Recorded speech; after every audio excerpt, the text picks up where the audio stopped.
Alrighty, so let's dive into the anatomy of a buyer transaction, if we could. You have that document that was sent the other day. If you do not have that document, what I'm going to ask you to do so that I can keep moving forward is either call Maria or call Robert, depending on the market center you're connected with, and ask them to resend it, right, if you don't have it. David, you don't look at the document because you're driving. Okay, good. I can multitask. Oh, no. I hope Lisa paid the insurance bill this month. Let's keep you safer, and because you can absorb it. You have a big brain. I know you can hear it. So let's dive in. The anatomy of a buyer transaction ultimately starts with things that we've already covered, right? The lead generation side, the getting the appointment piece, the consultation, right? Numbers 1, 2, and 3, the qualification, having them have a conversation with a financing person, number 4. And now, of course, number 5 is the show homes and continue to consult, right? For however long that takes. And so what we're really up to is number 6, when they find the one. And so when they do find the one, just like when you're a listing agent, you want to be certain that you validate their decision. Wow, I think that's an awesome choice. Let's head back to the office and do some research. It always kind of freaks me out when I hear agents writing up the offer at the dining room table at the house that the people are interested in. Like, really? To me, you need to go back to the office and do some research about where the offer should come in, right? And the research that you do is you pull comps. Just like I'm going to show you next week how to pull comps when you're on the listing side, you pull comps on the buyer side and present those comps to the buyer to say, okay, so if I were listing this property, these are the best 3 sold comps for this particular property right now. Based on that, and knowing how fast the market's moving, right, because we've already had that conversation during our consultation and during our time together. Remember, we talked about pulling the stats and understanding the stats for the area you're showing.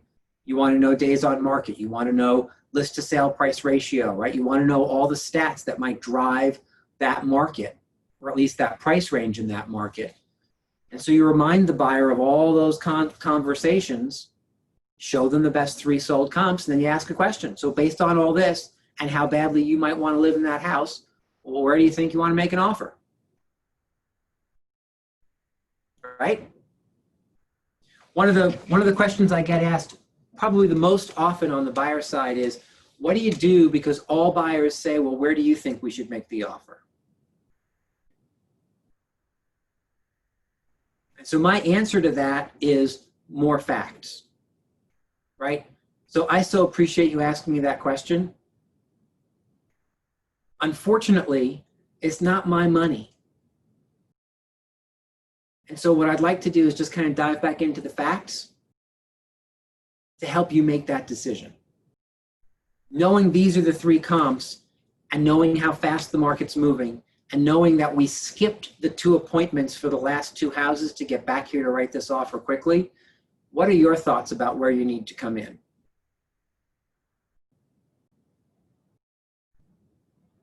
We've probably already called the listing agent to make sure that the property is A, still available, and B, are there any current offers? The third thing I would do, and we'll talk about this a little later when we're talking about multiple offers, the third thing I would do is ask a question that goes something like this. So I'm curious, Mr. and Mrs. Listing Agent.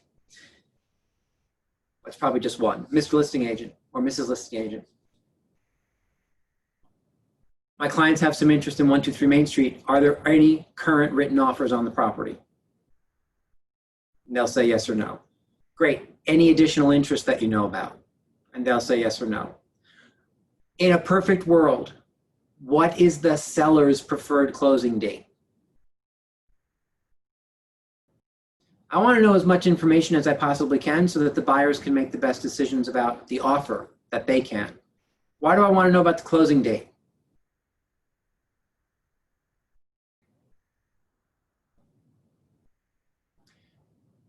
Because if it doesn't matter, go ahead, John. Well, you need to know if they're in a hurry or the timing of it. Maybe they need to sell, or I guess maybe you need to sell your house before you buy, or I don't know. There's both sides might want a different closing date depending on Right? how fast. And so that's exactly it, right? You want to know what the seller's perfect world closing date is, because if it doesn't matter to the buyers, and oftentimes the buyers have some more flexibility, right? If it doesn't matter to the buyers, well, just use the closing date that the sellers would prefer. It's one less thing you have to negotiate. It's one less thing that you have to go back and forth on. And in my experience, it's one more reason that someone is willing to say yes to a lower number in terms of price, because they're already getting the closing date that they're looking for. Sometimes, and again, in as fast moving a market as we have today, this may be slightly less relevant, but in a more normalized market, oftentimes, certainly as a listing agent, if a buyer wanted a specific closing date and the sellers could accommodate it, what I would say to the sellers is, yeah, if you can accommodate that closing date, great, but let's make them pay for it. If you have to close on September 4th, because that's the only day that makes sense to you, that's great, except we're not going to counter, right? Or whatever, right? We're not going to settle at 550, we can settle at 565. In a fast-moving marketplace, it's just one more data point that might make your offer better than the others, or at least seem better than the others, because you thought to ask what the sellers wanted. And then the buyers were like, we don't care, give them what they want. If they say yes to us, great. Make sense? Hey, Rick, Yes. I have a question. Yeah. So do you find that it's not unusual for an agent to indicate that there's tons of additional interest just to, create a little more panic? Yes. Yes, and so recognize that I'm going to broaden Lisa's question a little bit. When you call and ask these questions, you'll get one of three answers. You'll either get honest answers, or you'll get embellished answers, or you'll get no answers. It depends on the listing agent. It depends on the skill level of the listing agent. It depends on the level of honesty that the listing agent brings to their business, right? Now, one of the things that I often get asked around multiple offers is, how do buyers know the listing agent is telling the truth? And the reality is you don't. We make assumptions inside of our business, licensee to licensee, that we're being told what's truthful and what's factual. There isn't another way around that, right? Sometimes people say to me, well, you could always ask to see proof of the other offers. Well, sure you could. You could ask to see proof of just about anything, right? There's no requirement that anyone give you that proof, right? So you ask the questions to get as much information as is reasonable, as is possible. Sometimes, frankly, I started asking the questions because I had experiences where sometimes the listing agent on the other side would just start to talk and tell me way more than they probably needed to. Well, great question. They really would like to close as quickly as possible. Don't say anything, but this is a divorce situation. And so, they're still living in the same house. It's kind of a disaster. And so they'd love to get things done as quickly as possible, and blah, blah, blah, blah, blah, blah, blah. And of course, when that happens, I just shut my mouth and listen.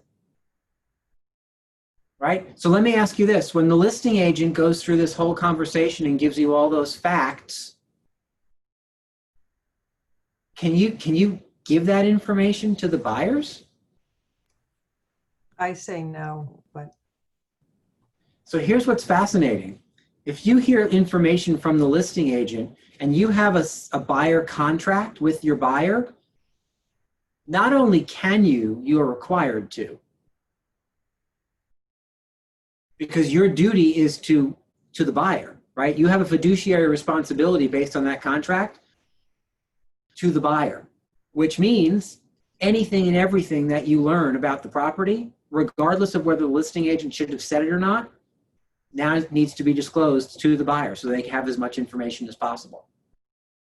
See, to me, as soon as I learned that, I thought, okay, I'm going to start asking questions, because there are times where I know that I'm going to be speaking to either an unskilled or a blabbermouthy agent, right? And unfortunately, they exist. Unskilled agents exist, and that doesn't necessarily equate to inexperienced, because inexperienced and unskilled are two different things. And inexperienced and blabbermouthery, that's probably not a real word in the dictionary, but you get the point, right? They don't go hand in hand. So you can be inexperienced and still understand what you should and shouldn't say. Yes, Lisa. So that agent could be brought up to the Board of Ethics, right? I mean, for sharing all that information. Yeah, and so the good news in that scenario is that because you took all that information and delivered it to your client, that's what you're supposed to do. If the seller found out that the listing agent said all of that to somebody else, and that's part of why the offer was so low or whatnot, they could have a real problem on that side of things, right? And yet in that scenario, that is not our issue, right? Our issue is to listen and gather information and pass it back to our client, regardless of the source. Okay, number 7, you're producing those market conditions and comparable data to help the client make an informed decision about an offer. Number 8, you're now writing up the offer, right? So you're writing up the offer, and you need to make sure that the offer is complete. Complete offers look like this. Letter A, a cover letter. We're going to come back to that in a second. I'm going to address the cover letter in a second. And did Donna? She did jump on. So Donna, I'm going to love for you to tell me the story you told me yesterday about the cover letter in just a second. Would you mind terribly? No? Okay, good. So B, the offer to purchase. The offer to purchase can be one of 3 things, and it depends on a whole lot of different scenarios. Oftentimes, what you use to write up your offer, because you'll see there are 3 different things mentioned there, has to do with the geography that you're working in. And what I mean by that is the actual offer to purchase, which is a non-binding, non-contractual kind of outline, is used from about mid-Fairfield County, Wilton, Ridgefield-y, north, right? So like greater Danbury over into Newtown, for the most part, we use a non-binding offer to purchase that first time out. Mid-Fairfield County and south, so southern Wilton, Stamford, along the coast, right up to like Bridgeport, Stratford, for the most part use a 2-page purchase agreement that's found in the MLS. The offer to purchase form is a board form that isn't found in the MLS. The purchase agreement is a 2-page form that is found in the MLS, again, used mostly in southern and coastal Fairfield County. The main difference between those 2 forms is that the purchase agreement on the 2nd page in either the 3rd or 4th paragraph has some teeth to it. And it states that once both parties sign it, until or unless it's replaced by an actual contract written by attorneys, that document will be the contract. So once both parties sign it, it's a little bit more binding. Now, there are attorneys that'll tell you I can get my clients out of that thing. Just know that from your perspective, it's a little bit more binding than the offer to purchase, which is almost never binding. Notice I said almost never. The 3rd opportunity that you see there is an actual contract. And that's the 4-page contract that's in the MLS that if in Fairfield County, if you're in like Monroe, Shelton, parts of Stratford, kind of up that Route 8 corridor, and then the entire rest of the state, that's what they use to write offers on. So we're just weird here in Fairfield County because then, frankly, oftentimes in Greenwich tends to do things more like New York, where you have a letter of intent, which is, again, is just still kind of an outline, but it's not a formalized outline. It's usually just written on company letterhead, and you outline the terms of an offer that then get put into a contract. So there's 17 different ways to do it, depending on where you are. And yet, and the other thing that can also determine what document you use is market conditions. I've said to more people in the last couple of weeks, you know what? Stop using the offer to purchase. It's too loosey-goosey. Take that contract out of the MLS and write an actual contract. Because it's got some more weight, it's got some teeth in it, right? So sometimes it sends the message to the seller, look, we're not kidding, like, we want to buy this house. We don't need to wait for an attorney to draw up new contracts. We can use this one right here. Once we both sign it, bam, we have a contract, right? But both parties have to know that. So depending on market conditions and geography may determine how you write up the offer. I am going to cover all three of those in a class that I'm teaching, I think late next week, I think on Thursday, but I'll check that and get back to you on it, called Forms. And it's going to be Forms, Offers to Purchase, right? We're going to go through each of those three opportunities that you have to write up an offer.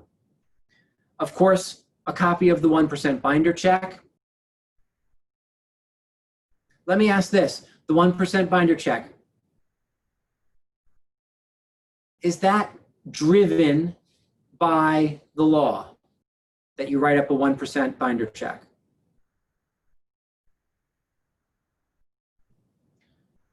So some good faith money, go ahead, Jennifer. I was going to say it shows good faith. So some good faith money is typically required by anyone receiving an offer. However, how much is really driven more by custom, right? What's reasonable and customary locally is 1% of the offer. Anybody ever purchase property in California? Right? In California, so I tell you this because if you have buyers coming in who bought in California last, now sold their house in California, and they're coming here, right? And they're coming from California, so they're probably buying a $900,000 or $1.3 million house and getting a whole lot more than their postage stamp size property and 2-bedroom, half bath, no garage property that they're selling in San Francisco, right? So a $900,000 house, when they bought their $900,000 house in California, they wrote a check for $250 as the good faith, as the down payment. And so then they get here and they write it, and we ask them for a check for 1% of their $900,000 offer, and they're like, excuse me, whoa, really? Reasonable and customary. Here's why it's important to follow, for the most part, custom. Because if Lisa is the listing agent and she is used to, in her 20 years experience, of everyone writing a 1% check, and then my clients decide to write a $250 check because they don't have to write a 1%, full 1%, and I hand that to her, she is automatically going to look at that. And even if she doesn't ask me about it, she's going to interpret to the sellers that these are weaker buyers. I'm not sure why they didn't put down 1%. Maybe they have no money. And now all of a sudden there's all this doubt that creeps in, right? So reasonable and customary is reasonable and customary. 1% is 1%. Have that conversation up front to make sure that the people have the money ready for when they write the offer.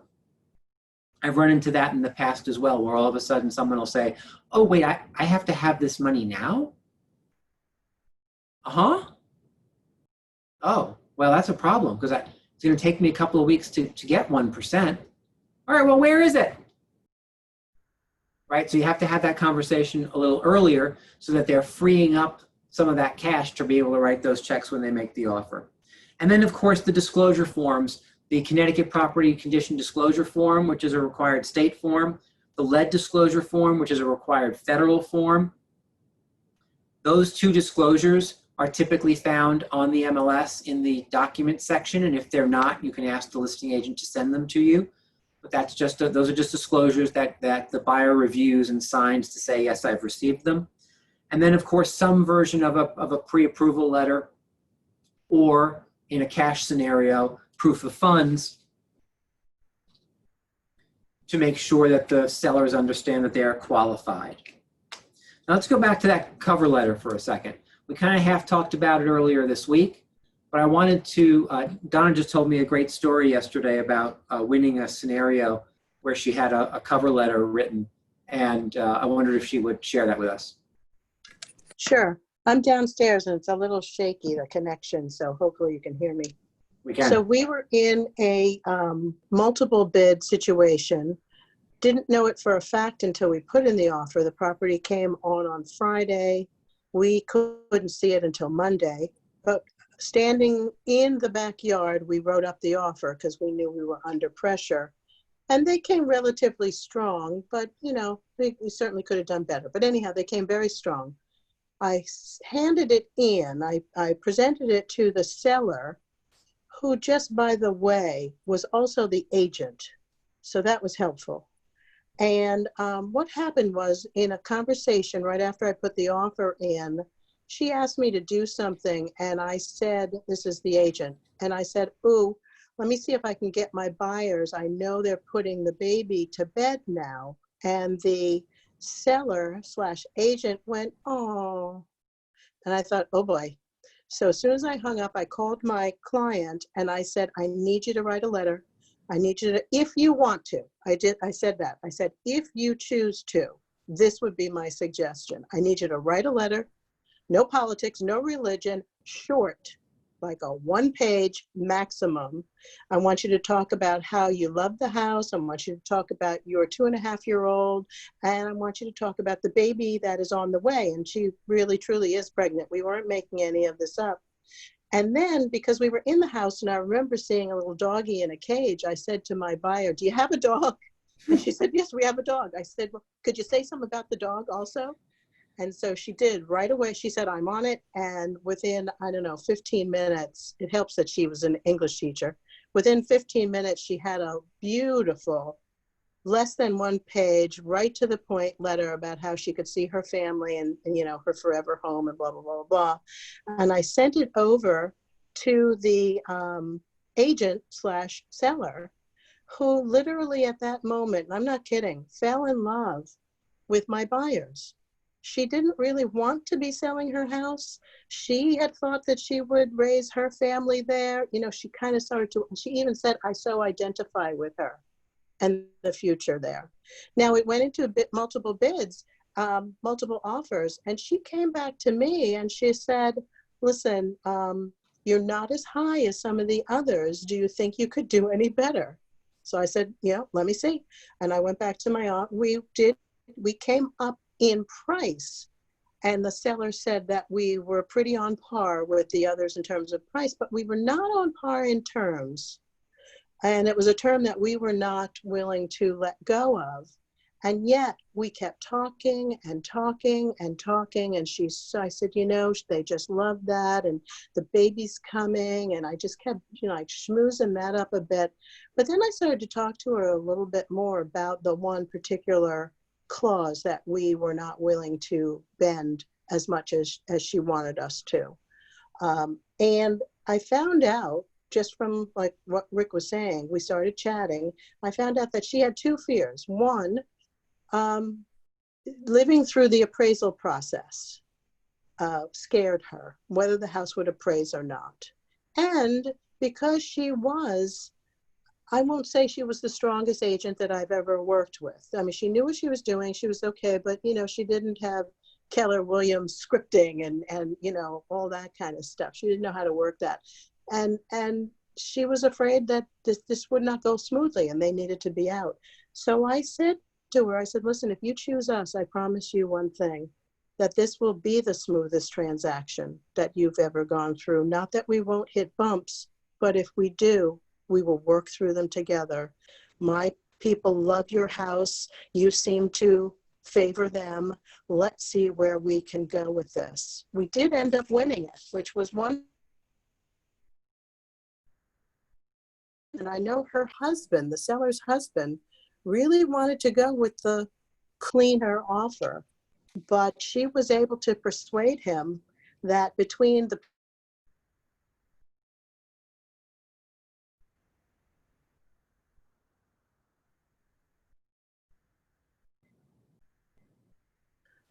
between the people, that's the buyers, and then me giving her the comfort that we would make this work, she chose us, and I was thrilled.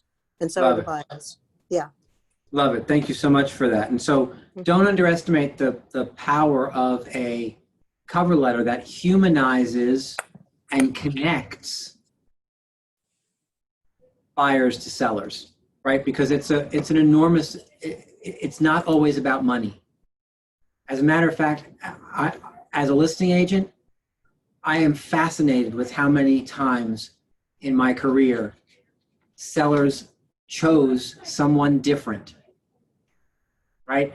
Because they liked them, because they had 3 boys and we raised 3 boys, because they were a military family. Like, anything connective is important to bring up, and that cover letter is a great spot to do it. Right? And I love the way Donna asked the seller to do it, because oftentimes when you do it yourself, you may say something that the seller maybe didn't want to disclose. And so if you're writing it, make sure, the buyer wants to disclose. So if you're writing the cover letter, make sure the buyer approves it, and or simply call the buyer, especially when you have English teacher buyers, and have them write the cover letter, right? I'll say one other thing about the cover letter. Oftentimes the pushback I get on that is, well, aren't you going overboard, giving too much information and tipping your hand about how much you really want the house? So here's my thought. Who cares? Because if you do want the house, why wouldn't you just tell somebody that? You still are in control about how much you pay for it, right? If Spencer's trying to sell me a pencil and I'm like, wow, that is an awesome pencil, I don't think I've ever seen, right? It's the yellowest pencil I think I've ever seen. It's number 2.5. I only know number 2 pencils. So this is like an enhanced version of a pencil. Awesome eraser. The lead looks extra strong. It's really awesome. And instead of charging me $1, Spencer wants to charge me $5 for the pencil. I can say, oh my goodness, I really do love that, but I'm certainly not willing to pay $5 for it. How about $2.50? Right? I still get to make those decisions.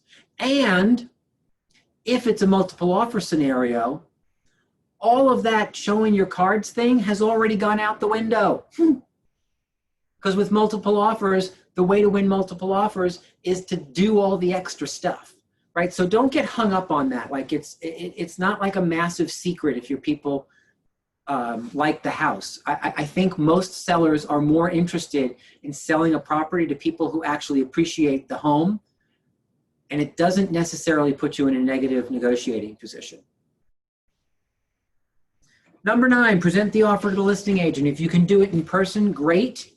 If not, scan that sucker and PDF it on over. Do me a favor though, don't just push send in an email and assume that the agent got the offer.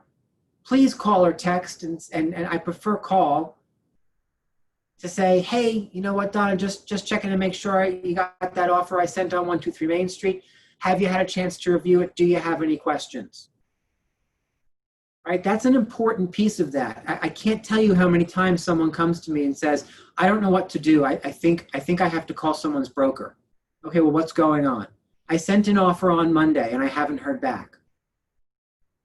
Well, what do you mean you haven't heard back? Well, I sent an offer on Monday afternoon and I haven't heard a word from the listing agent. So, okay, have you called them? Well, no. What? Remember, you can't live in the world of if they were different, I'd be better. You just have to be better. Because my experience says that oftentimes they don't ever get to be different or better.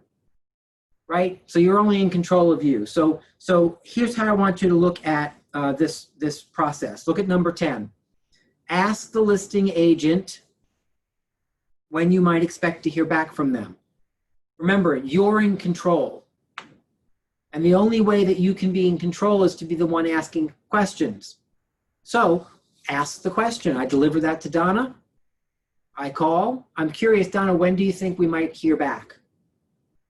And Donna says, you know, what time is it? It's 4 o'clock. You should hear back by 7 o'clock tonight.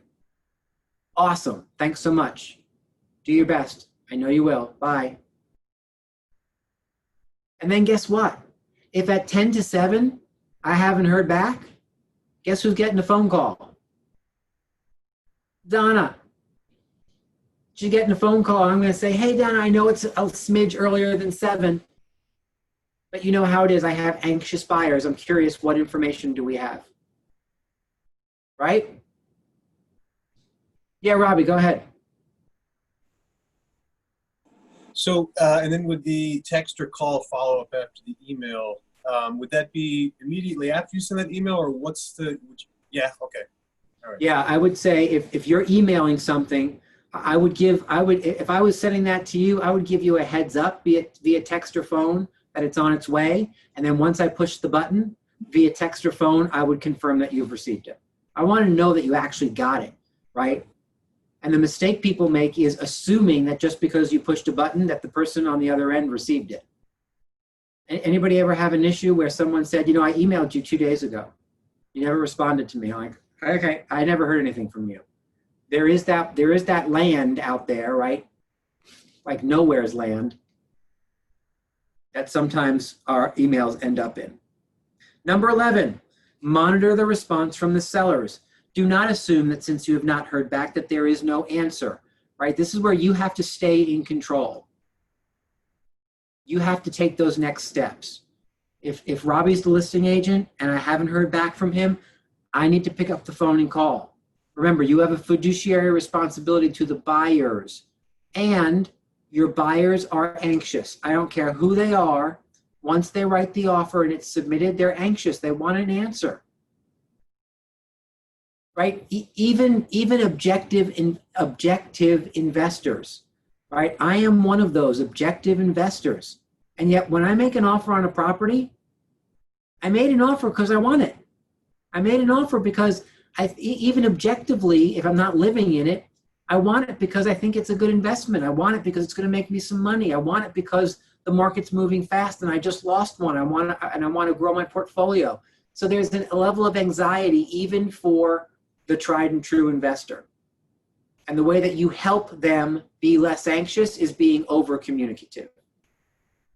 And the way you get to be over communicative is to make sure that you're getting all the info from the listing agent. That doesn't mean be a pest. It doesn't mean every 10 minutes I'm like texting Robbie, did you hear? Did you hear? Did you hear? Right? It's the perfect way to like have the block button on the phone pushed with your number attached to it. But when you, again, it's expectation setting. If I ask Robbie when I'm going to hear back and he says 7 o'clock, well, by 7 o'clock, if I haven't heard, I'm going to make a phone call. I didn't say 7 o'clock. He told me 7 o'clock. And so if something's changed and he hasn't called, I need to now update the buyers. Make sense? Number 12, when a response does come back, take the information down and then communicate the information back to the client objectively. This is not the place for an editorial. What do I mean by this is not the place for an editorial in number 12? I would assume that if you go back and say, can you believe they didn't accept our offer? Or, I mean, those a-holes, you know, whatever language you want to use, that would be unacceptable. Now that would be an editorial. Yeah. My goodness. But yes, that's exactly right, right? And you have no idea how many times I hear agents going back to their clients saying something like this. Hey, Lisa, it's Rick. Well, you are not going to believe this. Here's what we got back, right? The house has been on the market for 32 days and this is what we got back. I don't even know what to say. What am I doing by delivering information that way? What am I doing for Lisa? You're changing the entire energy of the deal. Absolutely. Right? What a downer I am.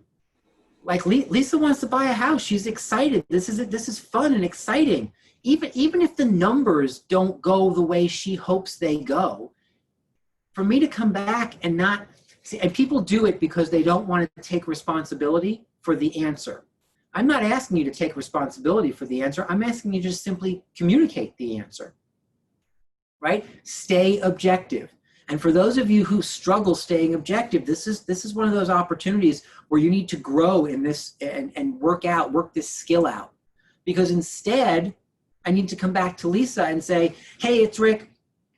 Just wanted to let you know I did just get off the phone with the listing agent. And here's the good news. We did get a counter. The counter is from the $659 asking price, the counter is $655. So my thoughts, my question for you is, remember, we always have ARM, accept, reject, or modify. Is that a number that makes sense for you? Would you rather say no thanks and we'll go find something else? Or do you think you want to throw something else out? Right? Accept, reject, modify. And I'm going to use that every single time I come back to the buyer client. Let me ask you this question. Who has the control in a negotiation? The buyer or the seller? My client. Oh, that Carla got the right answer. Because I think the answer is whichever client you happen to represent. Because you're the one who's going to continue to remind your client that they have the power to accept, reject, or modify anything that comes back. And if you keep delivering that information, if you're on the listing side and you keep reminding the seller that they have the power to say yes, no, or something in between, well, then the seller thinks they have the power. And they feel good about the negotiation and they want to continue to move forward.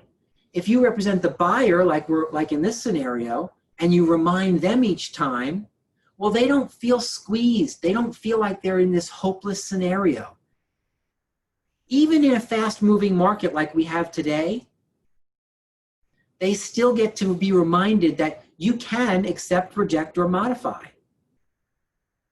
In a fast-moving market, you may have less time to make those decisions, and yet you still have that opportunity. And the only way the buyer really remembers that is if we continue to remind them, right?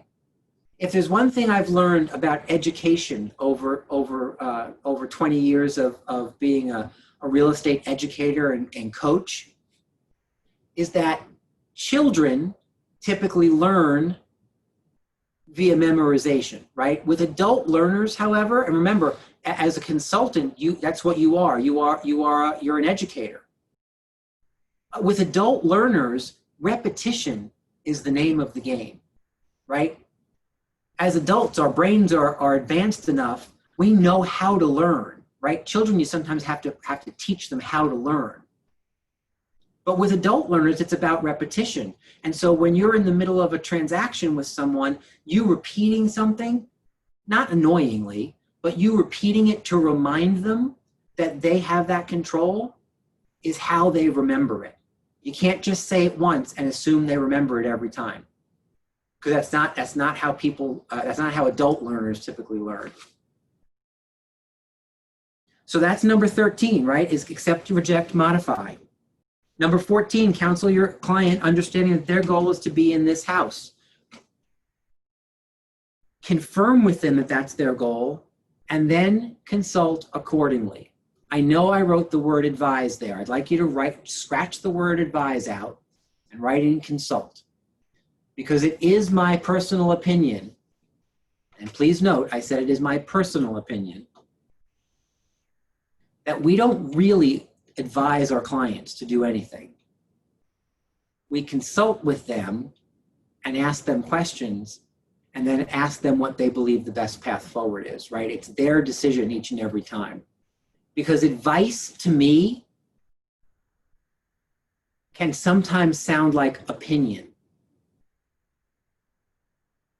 And at the end of the day, our opinion about something is not really relevant. The market is relevant, and their wants and needs, the client's wants and needs, are relevant. And how those two things go together, absolutely relevant. What we think about it, not so relevant. And I'll give you an example of that. I just realized that Wilson is facing the wrong way. There we go. I kept hearing this little voice saying, I can't see, I can't see. And I thought, what is that? It was Wilson. So here's an example. When I bought the house that I'm still currently living in 17 years ago, it was my own listing. I kind of specialize in that. I've done it 2 or 3 different times. And so because it was my own listing and I became a buyer in a multiple offer situation, I stepped out of the listing agent role, and my business partner, Debbie Orr, she took over handling the seller clients, and I took over handling myself, the buyer client. Long and boring story short, the multiple offers kept spiraling and spinning out of control, and I ended up buying the house for nearly $50,000 over the asking price. Right? This was in 2003, just before the run-up of all the craziness all over again. It was kind of the beginnings of the craziness in the last chaotic market like this on the seller side. And everybody around me, my real estate colleagues, my attorney, kept telling me what I shouldn't be doing, which was, why are you overpaying for that house? It's not going to appraise. Then what are you going to do? Then you're going to have to bring even more cash to the table. Why don't you stop? Everyone kept telling me how to spend my money. And it was really annoying.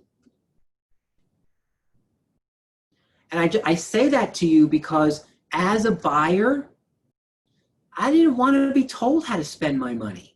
I knew I was overpaying for this house. It was the one house that made sense for my family at that moment in time. I had some very specific requirements. My father-in-law lived with us, and I needed something that was separate for him.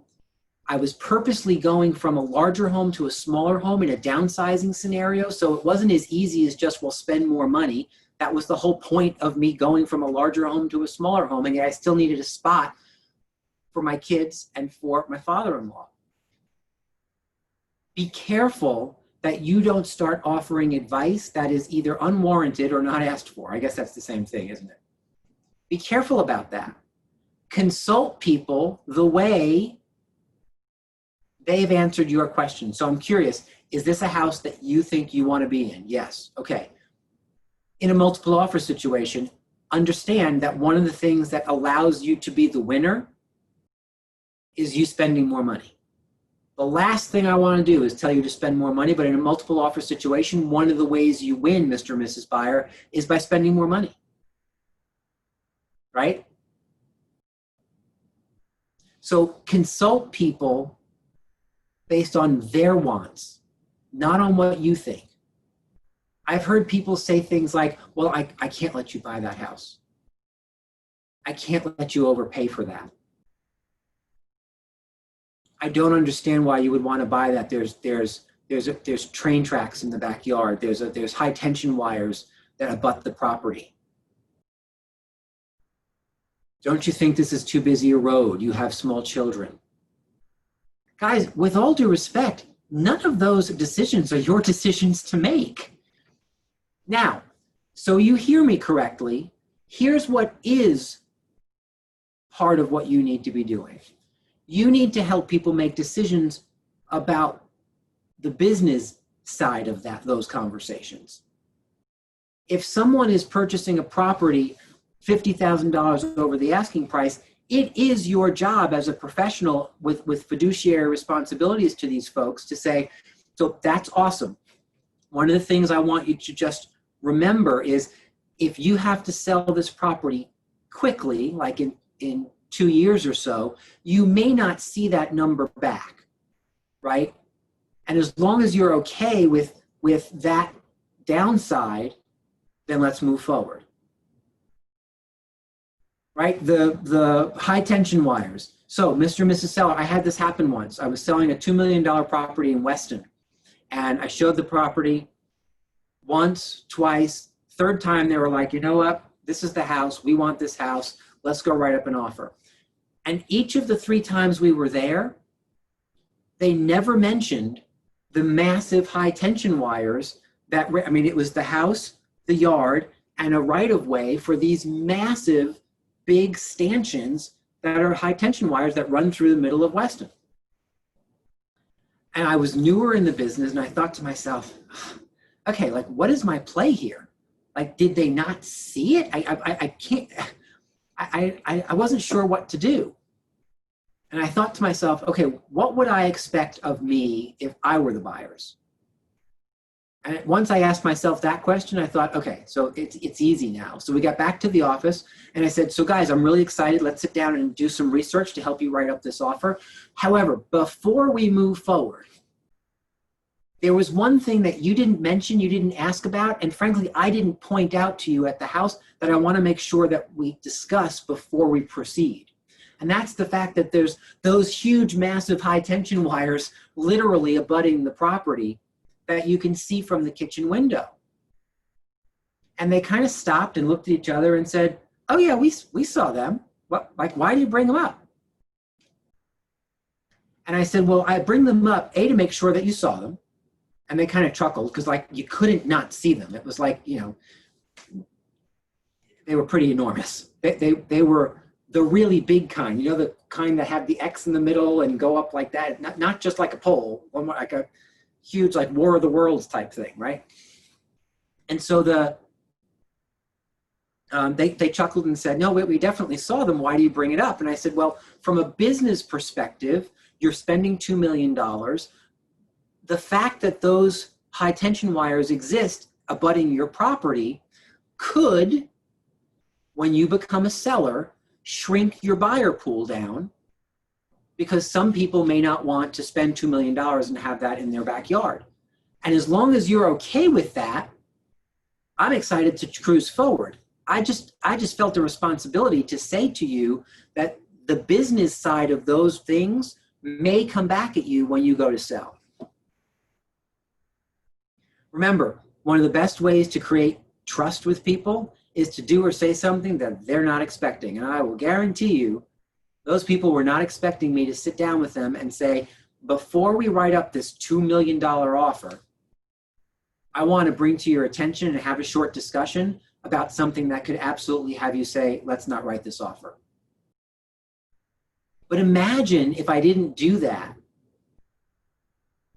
and we got further into the process. Imagine if I didn't do that and they bought the property and then realized they were there, right? So my point is, I didn't say to them, I can't let you buy this house. Because that's not my decision to make. However, I do have a responsibility to bring to the table the pros and the cons that might exist from a business perspective. It's not my opinion that might shrink the buyer pool when they go to sell. Right? That's a business fact, because there are certain things that turn away some buyers. Do you see the difference? Am I making sense? Yeah? Okay. Do you want to know the tail end of that story? What time is it? Yeah, well, let me tell you the tail end of that story, because it's kind of a fascinating story. We wrote that contract. They were purchasing that property about 2 weeks. I'm sorry. We wrote the contract. The offer was accepted, and before they actually went and signed an actual contract with their attorneys, one other property came on the market that I sent to them, and they said, you know what? We love what we're almost in contract for, but let's just go see that other house. And so on the way to that house, he was in the front seat, she was in the back seat of my car, and she very quickly said, Rick, pull over, Rick, pull over, Rick, pull over. And I had to pull over, and she was ill, and she didn't want to, barf in my car. So we pulled over, and she got sick on the side of the road and said, oh my goodness, are you okay? She said, yeah, I've just not been feeling all that great lately, and I didn't think much of it. We showed them the house. They didn't like the second house. They were proceeding with the contract on this other house. They signed the contract, so now we're about 2 weeks in. We're starting to move towards that period of time where not a whole lot happens between you and the buyers. They're kind of pending to close. And so we're about 2-3 weeks into the process when I get a phone call from the husband saying, I think we may have a problem. I said, well, what's the problem? Oh man, I completely skipped over a part of the story. Sorry. Let me take a half step back. When the offer was accepted, he called me and said, you know, thank you for bringing up those high tension wires. They're really not an eyesore to us. However, we started thinking about it and we wondered about safety. Is there any safety concern with high tension wires? And I said, you know what, that's a great question. I don't know the answer per se. However, let's dig in and investigate it. Long, dull, boring story short, during that inspection period of time, what I'd uncovered was there's something called electromagnetic field or pulse. No, field.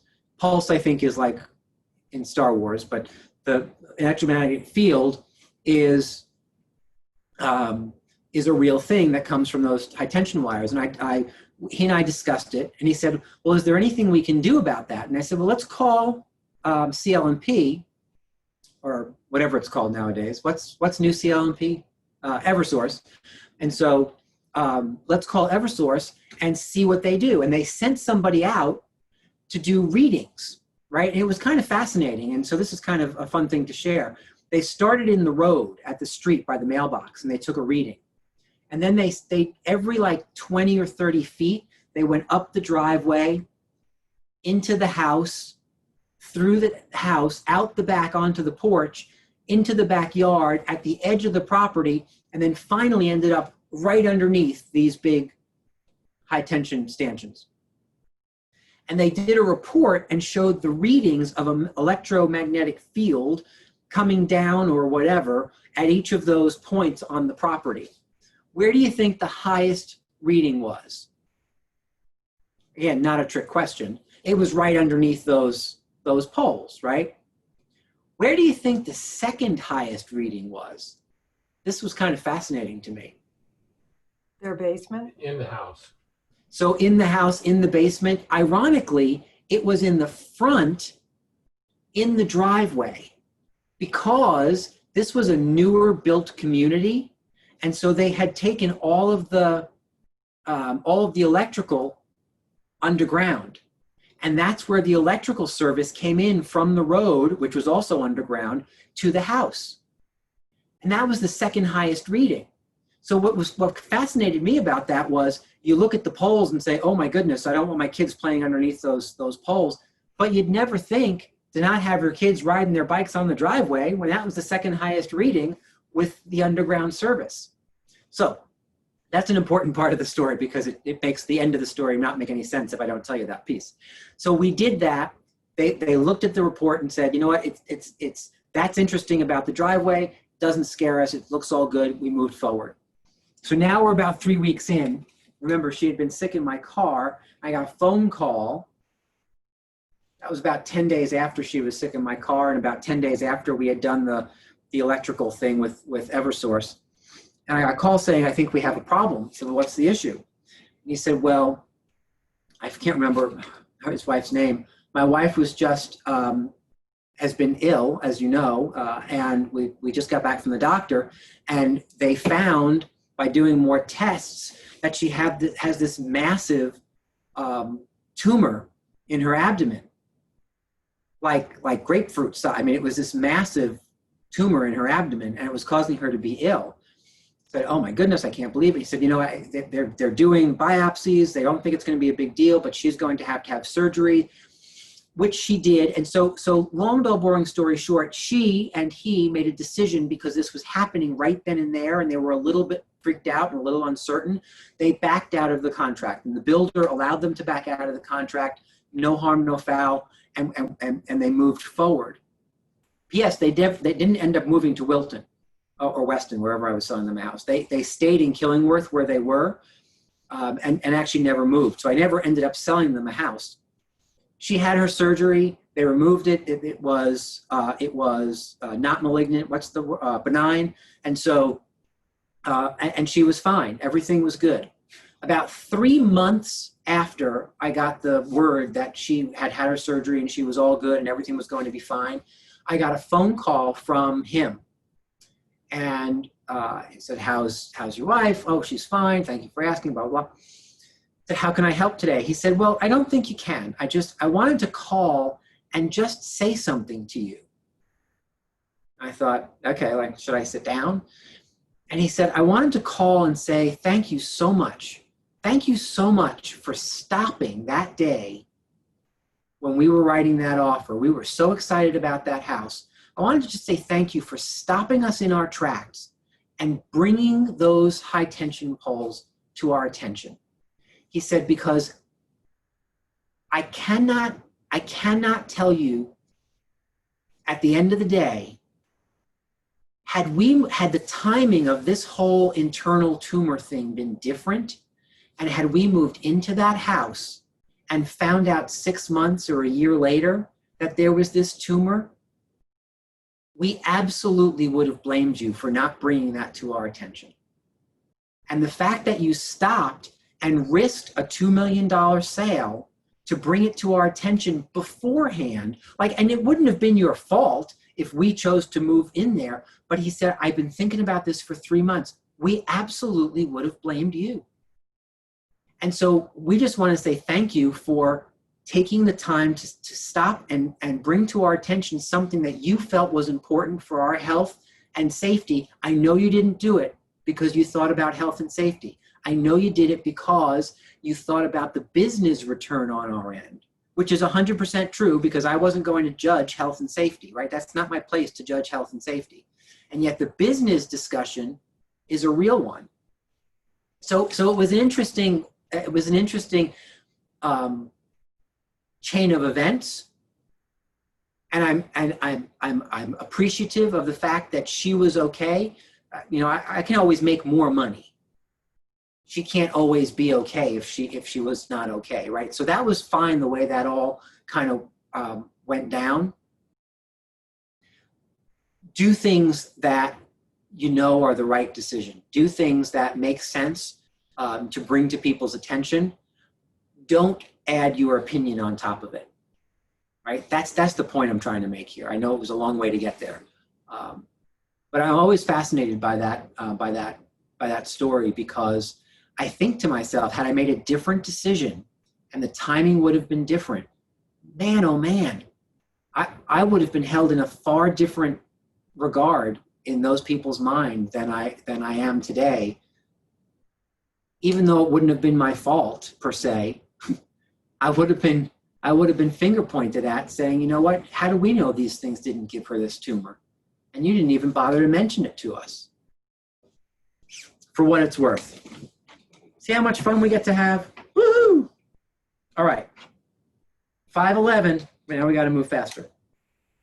Number 16, continue the process until you have agreement from both buyer and seller. Remember to continue advising to use ARM, right? P.S., one quick note. There are two ways to skin the cat of negotiation. The first is make an offer that's lower than the asking price, so you end up somewhere in the middle and you go back and forth, diddly-doddly, back and forth, up and down. I don't love that version of negotiation. When I buy a property, I don't do that. I take a look around, I figure out what makes sense, regardless of the fact that I'm doing this from an investment perspective. I see what makes sense, and I make an offer that is fair, that makes sense for me in my portfolio. That's how I do it. And then when they come back and they say, oh, well, they're countering with this, I go back typically and say, I get it. I didn't make you an offer to be countered. I made you a fair offer, a higher offer than perhaps anyone else would, because I expected that they were just going to accept it. So if you can take that back and see if we can't just get a yes, that'd be awesome. Sometimes, depending on the market conditions, I say that right up front. So here's my offer. Please note, I am not making this offer to come back and forth and spend 3 days negotiating up and down $5,000 at a time. I'm making this offer because it's a fair price for this particular property. It's fair to me and it's fair to the seller. So see if you can't get them to just say yes to that. That's the way I like to do it. You can do it both ways. You have to just have a conversation with your buyers around what makes sense for them. I think some people think the only way to negotiate on something is to make an offer lower than what they're asking and do the little dance. That is a way. I'm not sure you always end up winning with that particular strategy. Number 17, once you have agreement, you're going to rewrite the offer and present a clean version, a signed clean offer back to the listing agent, right? You're going to handle any changes from the original offer. And then 18, expect to receive the revised offer back within 24 hours. Today, I would say make that 2 to 4 hours, right? You want something back fast. When market conditions dictate, you want to get that back quickly. In today's day and age, even if they're in the middle of God knows where on a cruise, well, they're not on a cruise today, but they're in the middle of God knows where someplace else, on their phone with DocuSign, they can still flip it open and sign it, right? The sellers. So there's really no reason why it has to take 24 hours. So shorten that time period up to keep everybody moving. Number 19, expect and also check that the listing that you have an accepted offer on will be reported as show. Sorry, these have changed since this was written. Show in the MLS. CTS is no longer a status. It's now called show. Why do you want to make sure the listing agent reports it properly?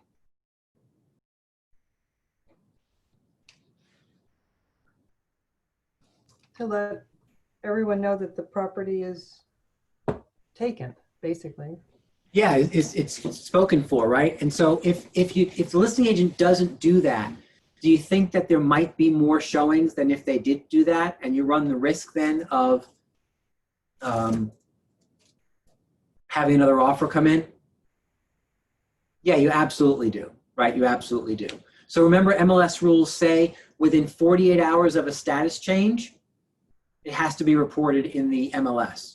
And so if you get to hour 47 and a half and it hasn't been done, you get to phone the listing agent to say, hey, you know, Lisa, I know how busy you are, and yet I have really anxious buyers who are kind of crazed that the property hasn't been reported.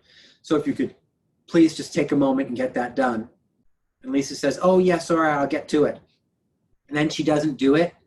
Well, then the very next morning, I'm going to send my accepted offer paperwork to the MLS and have the MLS do it on her behalf, right? Remember, you have to continue to advocate for the buyer client. You don't have to be jerky about it. You don't have to be contentious and argumentative, right? As a matter of fact, what's that phrase that everyone's grandmother always told them? You get more With honey. more bees with honey than with vinegar, right? Yeah. So take that to heart, because it is true, right? Whenever you're having a conversation with an agent, remember, you still have to work with that agent, not just in this transaction, but in other transactions. So I always try to come at requests from the perspective of, I always start with, oh man, you know what, I am so sorry to bug you. I know how crazed you are. I know how this works. I know whatever, like some sympathy. However, we do have this scenario and I wondered if you could help me out. I wonder if you could help me out, by the way, is a great script. I learned it like 10 or 12, 15 years ago, and someone said to me, you know what, try it in your house. And I did. And you know what? Whenever I said to my kids, clean your room, I got pushback. Whenever I said to my kids, hey, you know what, could you do me a favor and help me out? Could you take care of the like horrible cyclone that has seemingly gone through your room? I would really appreciate it. There was less pushback. If you've never tried that with your children, those of you who don't have children, make a note, right? Because when that time comes, it is a very helpful tip. And I've tested the theory out. If you could help me out, especially with teenagers, man, oh man, it's a different result than do it, right? It works with adults as well, just PS. It's why one of the scripts to dial through your database is, hey, Lisa, it's Rick. How are you? How's things going? You know, how's David? How's everybody at home? That's great. Hey, I'm curious. I wondered if you could help me out. I'm a little behind on my goals to help another 10 or 12 people buy, sell, or create wealth by investing in real estate in 2020. Do you know of anybody who I might be able to call and assist? Right? I'm asking for help. Because when you ask for help to people who care about you, they want to help you. It works kind of all the way down the line. So it's a really powerful script. Don't be afraid to ask for help. Some of you are averse to asking for help. You need to get over that, right? Because asking for help is a great way to step yourself forward. It has nothing to, it doesn't make you weak, doesn't make you ineffective, it doesn't send signals that you're somehow bad at your job. You just need some help. Here's my question. Is there anybody within the sound of my voice who hasn't needed help like this week? Never mind ever, this week, right? You need some help, right? It takes a village or whatever it is. So don't be afraid to ask for it. All right, let's keep going. Number 20, once revised, the fully executed offer form comes back to you from the listing agent. You're going to prepare the paperwork and the 1% binder check and deliver all of that to the buyer's attorney. Right now, the binder check is still going to your MCA in the market center. That is about to change. You hear it first. I think by October the 1st, we will be moving away from accepting those binder checks in-house, and you'll just have the binder check written to your buyer's attorney, right? It's kind of the way the business is going anyway. Why we ever got involved in accepting escrow checks is beyond me. It's an extra step for everybody, and it's silly, and it doesn't. So we're looking to cut that out to make things smoother and simpler for you and for your clients. So, however, until you hear the official word, those binder checks get written to Keller Williams Realty as trustee and go to your MCA. The rest of the paperwork goes to the buyer's attorney. Remember that when you're on the buyer side, state law says that 1% down payment check has to be deposited into an escrow account within 3 business days of a fully accepted offer. So you can't stick it in a folder and forget about it. You've got to get that to your MCA so it gets deposited. Here's why. We deposit that check and clear the funds. The offer itself ultimately intimates that we have cleared the funds and we're vouching for those funds. If you never give us the check, we're automatically vouching for funds that we never received. And so if then later on, when those funds have to be brought to the closing table, the check gets presented and it bounces, guess what? We have a problem, right? And we're responsible for those monies. So that's the deal there. Number 22, create and submit a green sheet to the MCA on this new transaction. You guys will be either doing green sheets or in command commissions, right? So either a green sheet or commissions in command. Right now we're accepting both. By a year from now, the green sheets will go away and the commissions tab in command will be the only way to submit those to the office. But we are in the middle of a transition between the old version and the new version. The important thing to remember though is that we need that from you within those 3 days, right? We need to know that you have a transaction. 23, be prepared. This means have information ready for the listing agent so that you can let them know the following: A, the buyer's attorney; B, the date and the date and the vendor for the home inspection, and then the septic inspection. You should be working on those conversations while you're showing property. Don't get to a point in a transaction where someone says, yeah, I want to buy that one, and they haven't chosen an attorney. It slows everything down, and right now you cannot afford that. They need to have an attorney while they're shopping, so that the second they know which house it is, you can just write that attorney's name in there and contact them and let them know a transaction's going. I also, right now, encourage you to, if at all possible, have a conversation with an inspector beforehand. Hey, Mr. and Mrs. Inspector, I'm writing an offer today on a property. I could probably use your services on Saturday or Monday. Do you have any available time that you could write me in, and I'll let you know in a few hours whether or not this offer is actually accepted? I would start pre-booking things because things are backed up right now. Inspectors are backed up, and you start to run out of time to get these things done. Number 24, schedule the home inspection and the septic inspection. Number 25, call the buyer client's attorney and make sure that they understand the transactions moving forward. 26, make sure you've received a copy of the contract information sheet that's typically prepared by the listing agent. It's just a one-pager that has all the parties and all the info and all the contact stuff in one sheet. You usually get that from the listing agent. 27, attend the home inspection. Why on earth would you attend the home inspection?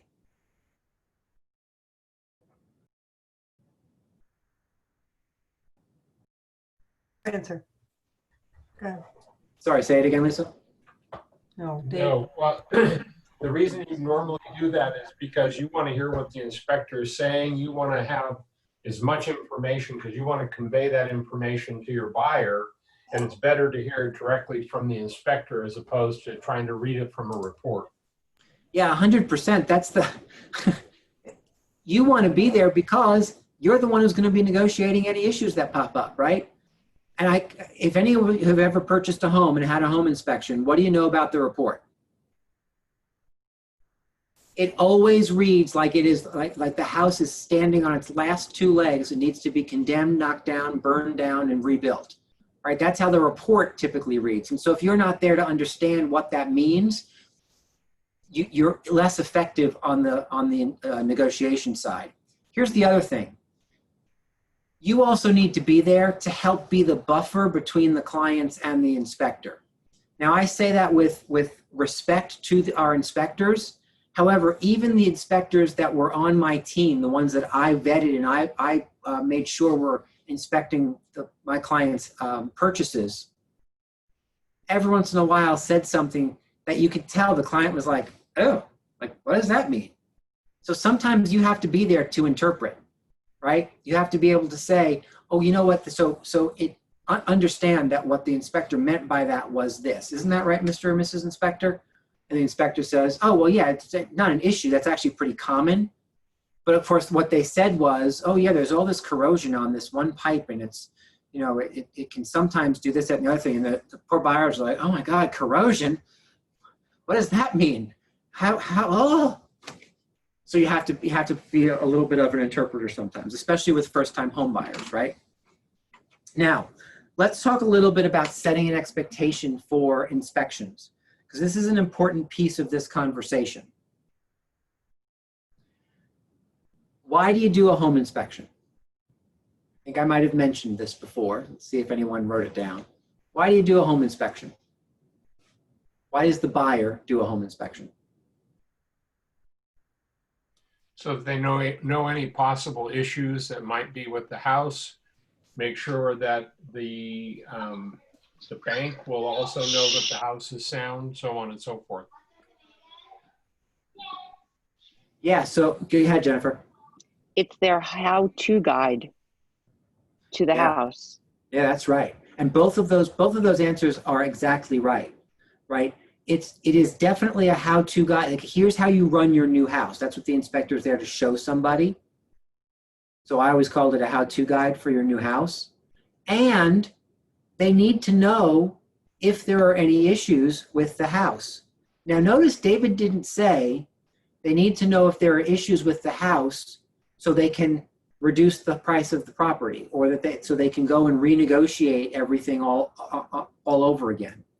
That is not why we do an inspection. Oftentimes, that is the result of an inspection, and I'm not saying it's the wrong result. However, the main purpose of the inspection is let's see what it is we're buying, so that the buyers again can make good decisions and learn how to use their new house. And I know real estate agents who still believe that the inspection is conducted on the buyer's behalf so that they can take that report and go and whittle away the price. It's why, that very reason is why sellers want to price their house higher than what the market calls for. because they feel like they're going to get beaten up, not only in negotiations, but then a second round of beaten up with the inspections. And I think that it's really important for you to help the buyer understand what the real true meaning of this inspection is. Again, that doesn't mean if major issues come up that you cannot have a conversation around receiving a credit or having some work done, right? I recently purchased a house in New London. It was the one I told you about. I haven't been inside of it, so I don't think I've ever actually been in New London. I know where it is, but the idea of it was a $219,000 house that I paid $225,000 for, I think, and then did my inspection. And the inspection came back, and two things occurred with the inspection that were impossible for me to know about beforehand. First, the chimney was crumbling. I think I said this to you, right? The inspector said, if you have a sparrow land on it, probably fine. But if you have a heavier, like seabird, a seagull lands on it, you probably have a problem because it's going to knock the whole chimney down, right? So you have this issue on the top of the house and it's not just repointing, it needs to be kind of rebuilt. There was no way to know that. Even if I had seen the house, I couldn't have known that was the issue. And there's a problem with an oil tank in the basement. It needs to be replaced. Couldn't have known that. So I'm not saying that you don't utilize the information to try and obtain some credits, because I went back and said, okay, there's $7,000 worth of stuff here. Let's just reduce I overpaid you to begin with. I'm just going to take it back, right? And the seller said, yeah, I don't want to do any work. It was an investor selling it to an investor. He said, I don't want to do any work. Will you just take a credit? I said, yes, sell me the house for $218 instead of $225, and we're good to go. And that's exactly what we did. So it's still my issue, right? I still not have to spend the money to fix the issues, but I did get some money back from when I kind of went over the asking price. So you can certainly utilize those as opportunities. Just make sure the buyers understand that's not the main purpose. Do you see the difference? Okay. Of course, then there's a septic inspection, which you should also attend. And then once you've attended those inspections, the reports are going to come in, right? You're going to get a report pretty quickly from the home inspector. You're going to get a report relatively quickly from the septic inspector. You're going to get radon results, and you're typically going to get water results. The radon and the water results typically take a little longer to come in. And what I encourage you to do is have a conversation with the buyer that says, look, we're going to wait for all these reports to come in, and when everything's in, we're going to go through it all together and address or make a list of any items that are scary or need questions answered. And so then you do that. I encourage you to do it all at once. I encourage you to do it all at once with the buyer, and then I encourage you to go back to the seller just once instead of piecemeal. Because here's what happens when you do piecemeal. When you do a piecemeal with the buyer, I find that buyers start to get freaked out. Like, so first we have the home inspection. Okay, well, there's these things. And then 2 days later, you get the radon, and maybe the radon is a little high. So now we add this. Then the water comes back. Oh my goodness, we have to treat the water. It starts to feel to the buyer like, oh my God, every report that comes back, there's something wrong. What are we buying here? It's like The Money Pit. Did you ever see that movie with Tom Hanks? Right, The Money Pit. Instead of getting everything all at once and kind of looking at it saying, okay, so here are the issues. It's the cumulative effect of it's this, and now it's one more thing, and one more thing, and one more thing, typically is more dangerous to how the buyer feels than sitting down and looking at it all at once. And certainly going back to the seller piecemeal is not a good version of negotiation, because then the seller kind of feels like, okay, so if I wait another 24 hours, are you going to ask me for something else? Like, when does it all stop? So it's one time. when you're working with the buyers on creating this list, you need to help them understand, remind them yet again about the main purpose of the inspection, remind them that we live in an as-is state, which means the sellers have zero obligation to correct anything, right? If you didn't write that down the first time, make sure you write it down this time, because it's really important that you and the buyers understand that. Far too many people say to their buyers, well, minimally, sellers need to address any safety issues or any health concerns. So if the radon's high, well, the seller's got to fix that. If there are safety issues at the house, well, the seller has to fix that. And that is simply untrue. Now, if you said to the buyer, I might encourage you to ask for health and safety issues to be corrected, depending on what those things were, that's different. But don't set the expectation that the seller has a responsibility to fix stuff, because they don't. And so you're looking now at the reports and determining, what are the big issues here? Are there any big issues here? If there are, so what's a big issue? Maybe the septic report comes back and it says one of the distribution boxes is crumbling or had been crushed. Maybe they had work done at the property and somebody drove over one of the distribution boxes, so it got squished. What does a distribution box cost to repair? $600 or $800, something like that? I don't know. Let's just say it's that. It's probably something like that. Well, that might be a more substantial issue to the buyer versus the rotten wood on the windowsill in the master bedroom versus the GFIs in the downstairs bathroom don't pop when tested, right? And what I encourage you to do is help guide the buyers towards only addressing things of import. Because what happens is when they list the 2 or 3 really important items and then 77 other small items, sellers, how many of you have ever sold a home and been in this position, right? You get this big long list and sellers are like, what are you kidding? I'm not doing any of that. You're not buying a new house. Why would you think I'm going to address this big long list? The shorter the list, the more apt you are to get a yes. When I went back recently in New London, I said we have 2 main issues. We got 27 different issues at the house. It's a 100-year-old house, right? When I'm 100, I'm probably going to have 77 issues as well.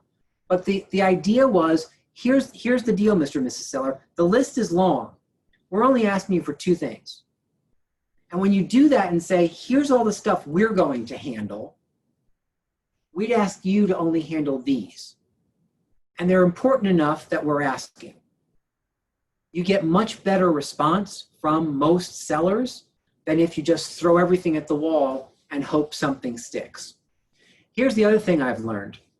When you throw everything at the wall, I've had some sellers, I've actually been one of these sellers, if truth be told, said, okay, you have a problem with some of the GFIs and some rotten wood? I pick those 2. I'll handle those 2. I'm not going to handle numbers 1, 2, and 3, which cost me more money and are bigger ticket items. I choose 12, 13, and 14. I'll handle these, you handle the rest. Right? Don't set your buyers up for that. Short and sweet, important issues only, and remember to set the expectation that we can ask for this, but don't be freaked out if the seller comes back and says no, because they have no obligation to fix it. I'm curious, Mr. and Mrs. Buyer, if we ask this of the seller and they come back and say no, I want you to be thinking about what your next move is. Do you think you'll continue to purchase this home? I want them to be thinking about that, because no is as reasonable an answer from a seller as yes. And sometimes as buyer's agents, we get twisted up in a knot of entitlement somehow and think that somehow our clients are entitled to a house with no radon. Well, in a perfect world, maybe they are. In another state, they might be. But here, they're not entitled to that. There might be reasons why the seller would go ahead and say yes to that. For example, if the radon's high for me, it's going to be high for anybody else, and almost anybody's going to ask for that. So I might as well just remove the objection instead of waiting for a buyer that this doesn't matter to, right? Am I making sense in terms of sorting through these negotiation issues? Yeah, Lisa. Just a comment. I have found in any of my, dealings with buying anything, that's the part that's the most stressful. I mean, writing the big check isn't nearly as stressful as the inspection and the inspection report, and finding things that you just didn't anticipate. And I mean, anxiety is high. It's really easy to get a buyer into a tizzy, especially if they're like I am, emotional. Well, and it's a great point. And do you know why that is? Do you know why it's harder further down the road? Because now the buyer is invested, right? It's been a week and a half since you won the house. There's excitement. They're starting to picture raising their kids there, putting the furniture places. You're more emotionally invested in the property. So then all of a sudden, a week later, when the inspection is done, the report comes back, and you think, oh, it's like a bruise. Oh man. Now what's going to happen? Here's the good news. And I say this as well-meaning and as objectively as I possibly can. There's almost nothing wrong with a house that requires you to burn the house down. Right? And so when you look at it that way, it's just stuff. It's not a bad house. It just has to be fixed. And so now that we've identified the fact that it needs to be fixed, you don't have to freak out about it. Let's just talk about how it's going to get fixed.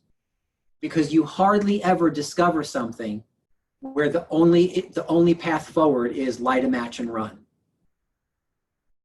Right? Maybe down south with like massive black mold issues, but for the most part, that's not what we encounter. So it's just objectively walk it through and help you're going to have to be, especially with more emotional buyers, you have to be someone they can lean on.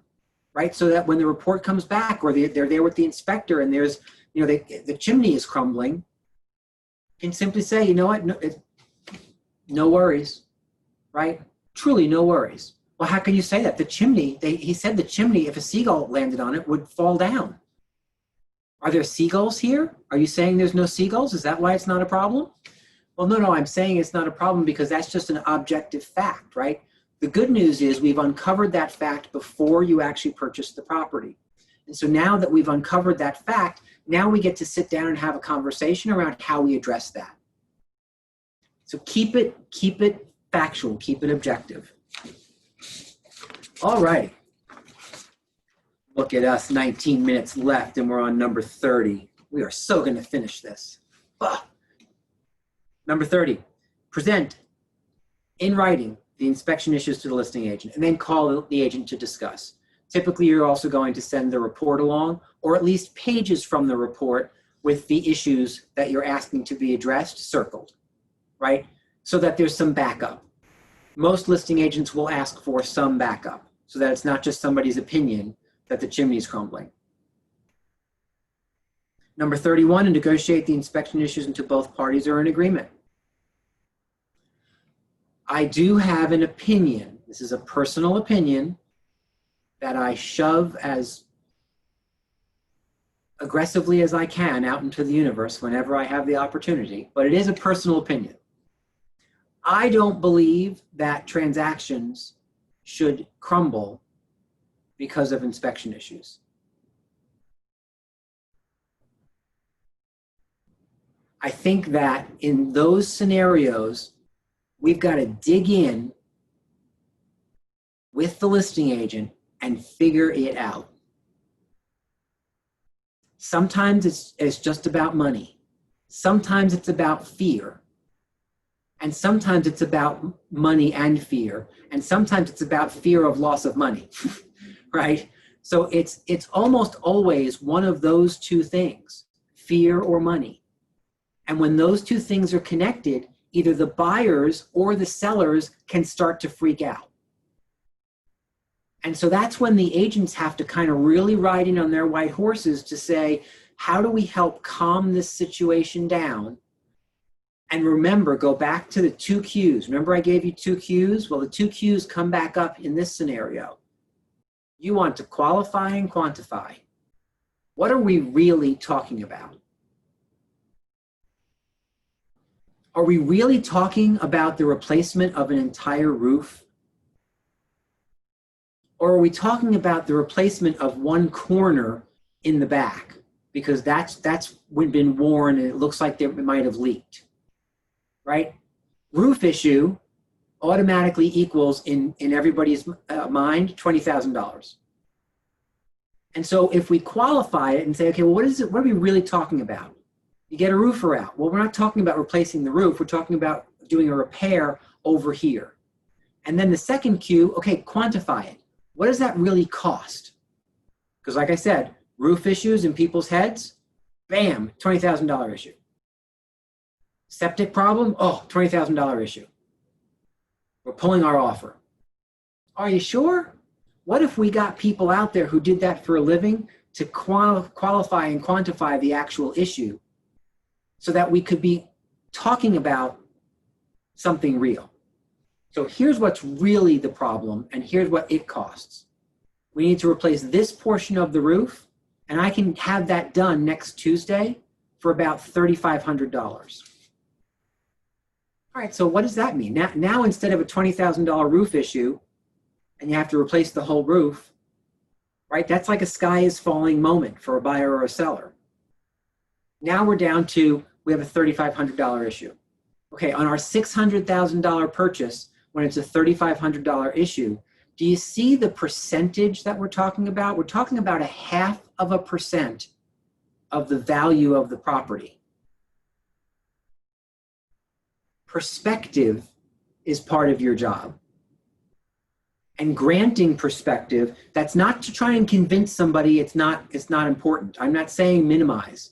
I'm saying just grant some perspective, right?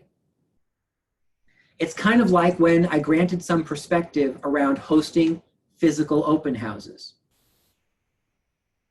right? The perspective I granted was if that's a struggle for you because you're fearful of having strangers in close proximity to you in a house, the perspective I granted was think about, I'm certain you've been to Stop and Shop, right? And so if you've been to the supermarket, haven't you had more people around you that could be a problem than you would at an open house, right? Again, I'm not judging it. It's not right or wrong. I'm just looking to grant some perspective. And in these scenarios, that's part of how you help people win and continue to move forward, is by helping them, is granting them some perspective. For 0.5% of the value of this property, I'm curious, are you willing to go and find a whole new house, Mr. and Mrs. Buyer? And oh, by the way, between the septic inspection and the building inspection and the radon test and the water test, you already spent half of that you'll have to spend again on the next house, right? So it's like, what's the best financial path forward? Because now we've taken a $3,500 issue and we've narrowed it down to like a $1,750 issue, because you'll have to spend that amount on new inspections anyway. Keep it objective, grant perspective. Does that help clarify kind of how this conversation gets to be had? Here's what can be tough. What can be tough is if you're dealing with an emotional listing agent in this scenario, right? If you have an emotional listing agent who is either not skilled in helping the seller bring it down, or you have an emotional listing agent who, when you say, so I'm curious, is the seller willing to contribute any portion of that $3,500. I don't know why you're asking that. We've already given the house away. Blah, blah, blah, blah. Oh my goodness, right? You know, those people whose hair is always on fire and they're always trying to pat out the flame. And so the job now becomes, you know, I get this is like a high stress scenario. I'm just curious, is there a way that we can boil this down to something that both parties can accept so we can continue to move this forward, right? I think I was always a pretty aggressive listing agent, and I tried ever so hard not to be a take it or leave it listing agent, right? In working with the sellers that chose to work with me, because take it or leave it to me is like the real estate version of that. See what I did? That, right? That, right? And nobody appreciates that, right? So instead, let's figure out, like, we're on the same team here. We're all trying to get to the same closing table. And when I say we all, I don't mean just the buyer's agent and the listing agent. I mean the sellers and the buyer as well. All those parties, hopefully both attorneys are in on that as well. How can we move all of these parties who already said, yes, I love you, let's get married in this transaction? How do we stay married till we get to the closing table, right? And not have things fall apart. Am I making any sense? Or am I just preaching? I do have that personal opinion that inspection issues should not cause a transaction that you've worked so hard to put together to fall apart, right? Understand that doesn't mean that it doesn't happen, because there are scenarios you don't get to control everybody. Life would be so much simpler if we could, don't you think? Like if you had a little remote control, but you don't get to control everybody. And so you can do everything you can do.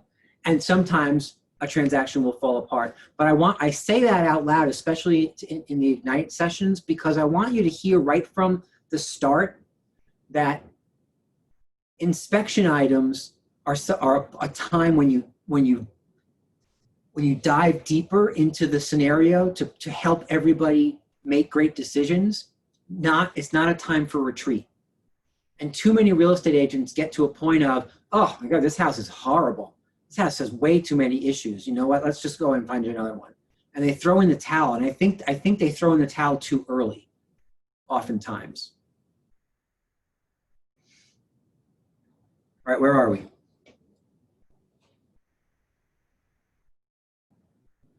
So these next couple, 31 through 37, is all about kind of next simple steps. And it's check in with the buyers and the buyer's mortgage loan officer. Make sure that they've made application. Make sure that the appraisal has been offered. Make sure that the buyers are delivering the documents that the underwriters need to keep the loan moving forward, right? These are all check-in calls that you're making.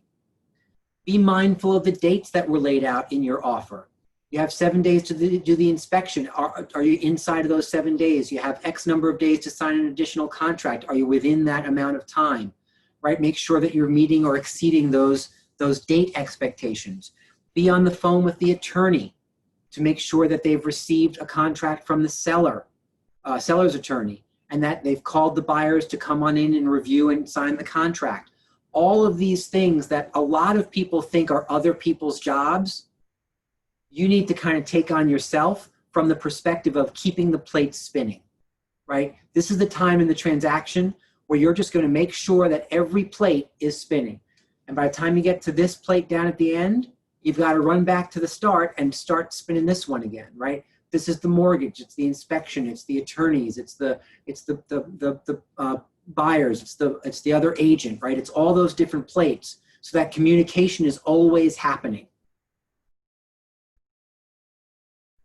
You're going to meet the appraiser at the house to make sure that the appraisal happens. You're going to prepare you're going to let the buyer know that that's been done and that they should request a copy of it.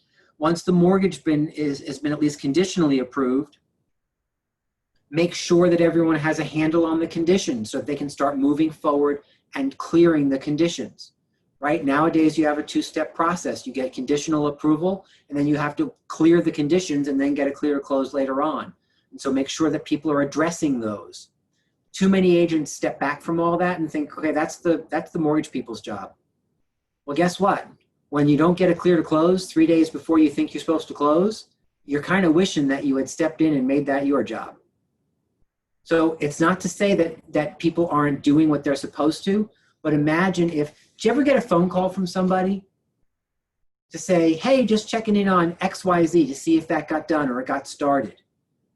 And you hang up, you say, yep, we're all on top of it. And you hang up the phone and think, oh my goodness, thank God that person called. I completely forgot to do that. Or maybe you just say it on the phone. Oh my goodness, thank God you called me because I completely forgot to do that. Right? We're humans. We make mistakes. Sometimes stuff gets forgotten. So you making all those outbound phone calls, you don't know what you've saved sometimes because you're just checking in and making sure the process is moving forward quickly. Check in with the listing agent to make sure the inspection repairs are moving along. Check in with the MCA to make sure that the binder check has been released and the invoice for our services has been sent out. Right? Again, check, check, check. And if there's a gap in between all of that stuff that we just talked about and the closing date, which there almost always is, almost always a typical gap of 3 to 5 weeks where not much is going on, right? That involves you all that much. Make sure that weekly, minimally, you're having conversations with your buyers. One of the best ways to prove to your buyer that you don't really care about them and their purchase, but only the commission that is attached to it, is to ignore them during this period, right? When all of a sudden they don't hear from you for weeks on end, and the next phone call you make is, hey, you ready to go to the closing? It's never said, but what they hear is, hey, you know what? I just wanted to touch base with you again because now it's an important piece of the puzzle, which is my check. So make sure that you're always having minimum weekly phone calls to just check in. How's it going? How's if they're packing up someplace else, if they're selling another house, how are those things going? Do you need sources for packing boxes or movers or cleaners for your other house or, any of those kinds of things that might help them in the preparation to move into this new house. And 42G is a really important one. Remind them that they can't do anything stupid that screws up their mortgage, like buy a boat, or open a new credit card, or miss payments, or quit their job. The last one I dealt with on that was somebody decided they didn't like their job, and so 2 weeks before a closing, they quit. Guess what? Mortgage companies today, before they give you a clear to close, they run your credit again, and they verify your employment. And so this guy, all of a sudden, 2 weeks before a closing, you couldn't wait 15 days. He was at the job for 10 years. 15 more days wouldn't have killed you. But he quit the job 2 weeks before, and guess what? They wouldn't write the loan. It delayed the whole process. Had to start all over with it was a mess. It was an absolute mess, right? So help out the loan officers by making sure you remind them, okay, don't do anything stupid. Danger Will Robinson, pay everything on time. Don't open any new credit. Number 43, a week before the closing date, start to have a conversation about closing day. Start to have a conversation about walkthrough.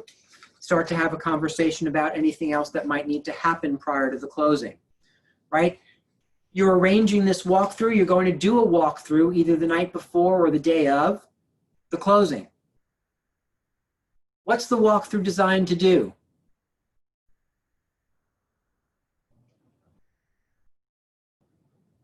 Ensure that things that are supposed to be left, whether you negotiated a chandelier or something, are there and they haven't taken them. I once closed on a house and there was a rug in the middle of the living room. When I walked through, they hadn't finished underneath the rug. So unless you took the rug up, you wouldn't have known that. So that meant I had an opportunity to renegotiate when we got to the final closing table. Got it. Yeah, so you want to make sure you do a walkthrough to make sure that everything that was supposed to be gone, supposed to be there, is still there. And anything that was supposed to be gone, that you've excluded, is gone, right? I one time had a client who bought a house where there was an anvil. You know what an anvil is? You know Wile E. Coyote, the thing he pushes off the cliff at the Roadrunner, the thing that the blacksmiths use to pound the horseshoes or whatever. It was an anvil screwed into the garage. And so we said, okay, exclude the anvil. Like the anvil weighs like a bazillion pounds. So either get Wile E. Coyote to come in and remove it or get somebody else to come in and remove it, but we don't want it there. And so during the walkthrough, it was still there. And so the buyers said to me, oh, you know what? Maybe just have them leave it. I'm like, have them leave it? It's in the middle of the garage. You cannot park in the garage. And trust me when I tell you, it's going to cost you a fortune to get rid of this yourself.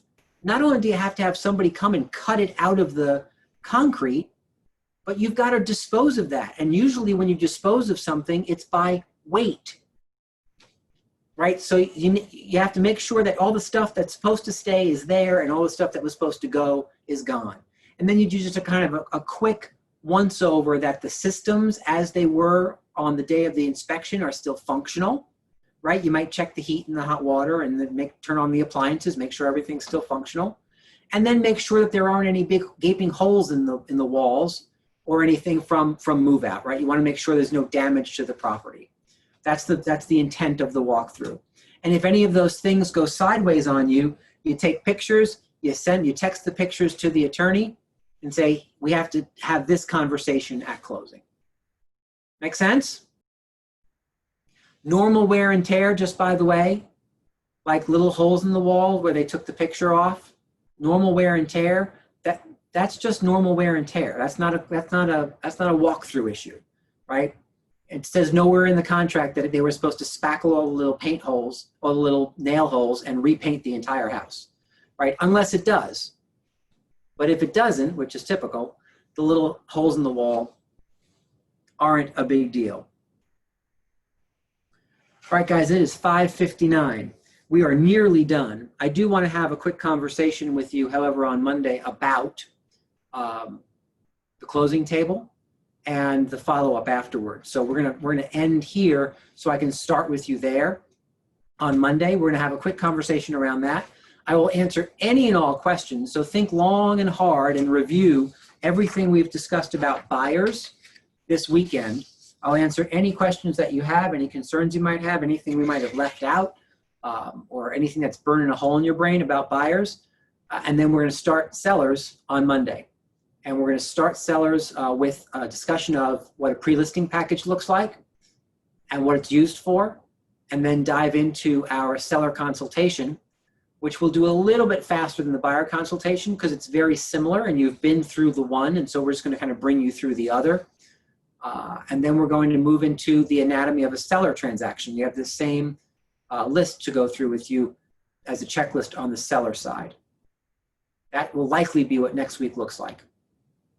So with that, I bid you all a fond farewell. Have a great weekend. I have no idea what the weather is supposed to be like, but either way, have fun.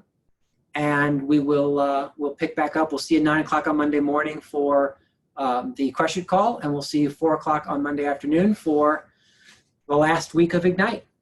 Have a great weekend. Take care. See ya. Thanks, Rick. Great meeting. Have a great afternoon.